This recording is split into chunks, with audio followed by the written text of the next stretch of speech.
Tu as peut-être déjà vécu ça. Ton corps change, ton ventre gonfle plus facilement, ta taille s'épaissit, tu te sens plus lourd, plus gonflé, parfois même plus fatigué. Et ton premier réflexe, c'est de te dire « il faut que je mange moins ». Alors tu réduis, tu enlèves le pain, tu limites le sucre, tu supprimes le gras, tu contrôles davantage tes quantités.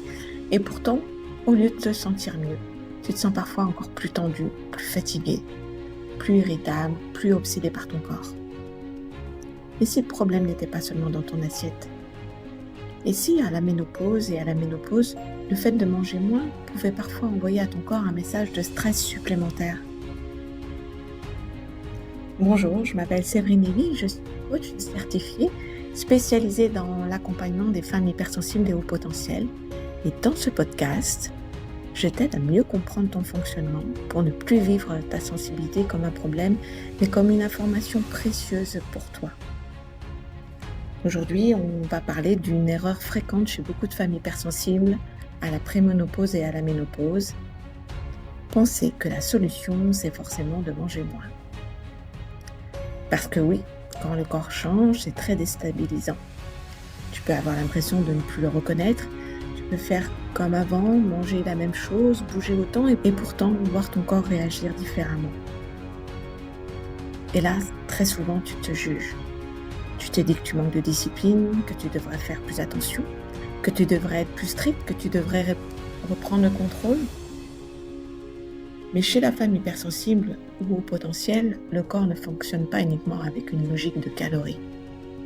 Il fonctionne aussi avec une logique de sécurité. Et ça, c'est essentiel à comprendre.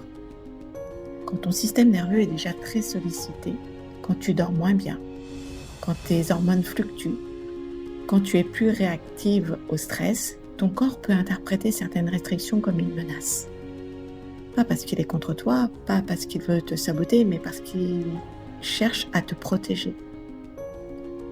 Si tu réduis trop vite, ou avec beaucoup de tension intérieure, ton corps peut recevoir le message suivant. Attention, il y a moins d'énergie disponible, il faut économiser, il faut stocker, il faut ralentir. Et chez certaines femmes, cela peut renforcer la fatigue, les compulsions, les fringales, la nervosité ou cette impression d'être encore moins stable qu'avant. Pour cela que manger moins n'est pas toujours la réponse la plus intelligente.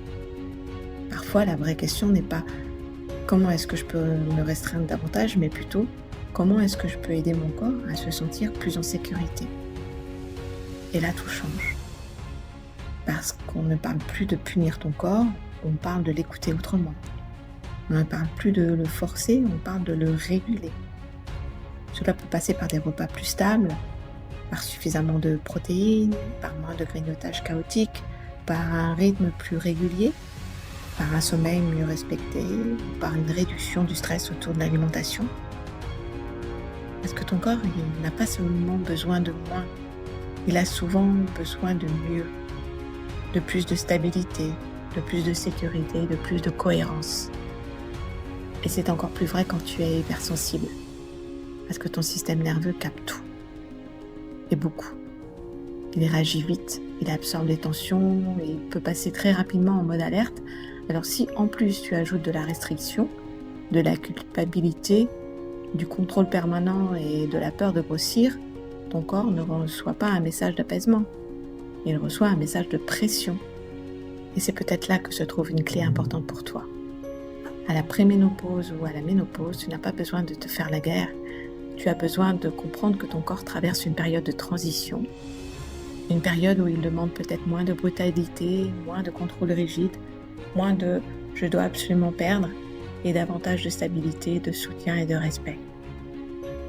Bien sûr, cela ne veut pas dire qu'il ne faut rien ajuster, mais ajuster ne veut pas dire se priver. Ajuster ne veut pas dire se punir. Ajuster n'est pas entrer en guerre contre ton ventre. Ajuster, c'est observer ce qui te stabilise vraiment, ce qui t'aide à avoir moins de fringales, à te sentir plus posé, à retrouver de l'énergie, à ne plus vivre ton corps comme un ennemi. Et peut-être que la première étape aujourd'hui n'est pas de manger moins, c'est de te demander, est-ce que mon corps se sent en sécurité avec la façon dont je le traite. Parce qu'un corps qui se sent agressé résiste souvent. Un corps qui se sent sécurisé peut commencer à relâcher. Et cette nuance est immense. Alors si tu es en préménopause et en ménopause et que tu as l'impression que ton corps change malgré tous tes efforts, j'aimerais te dire ceci. Non, tu n'es pas anormale, ni folle, ni en train de tout rater. Ton corps te parle. Et peut-être qu'au lieu de lui répondre par encore plus de contrôle, tu peux commencer à lui répondre par plus d'écoute, plus de stabilité et plus de compréhension. Voilà, si cette capsule t'a parlé, j'ai créé un coffret de 6 guides intitulé « L'importance de se nourrir autrement quand on est hypersensible au potentiel ». Il parle de tous tes besoins spécifiques d'hypersensible et au potentiel, de ce que tu pourras faire pour aider ton corps dans cette période, ce que tu pourras demander à d'éventuels médecins. Si tu veux en savoir plus et aller plus loin, eh bien, tu trouveras le lien dans la description de cette chaîne. Pareil, si tu veux toi aussi recevoir les rendez-vous des hypersensibles au potentiel, ce mail que j'envoie tous les matins à ma communauté, eh bien, tu trouveras le lien également dans la description. Je te dis à demain pour une nouvelle capsule. Je te souhaite une très très belle journée, une belle soirée. Soyons heureuses, Séverine.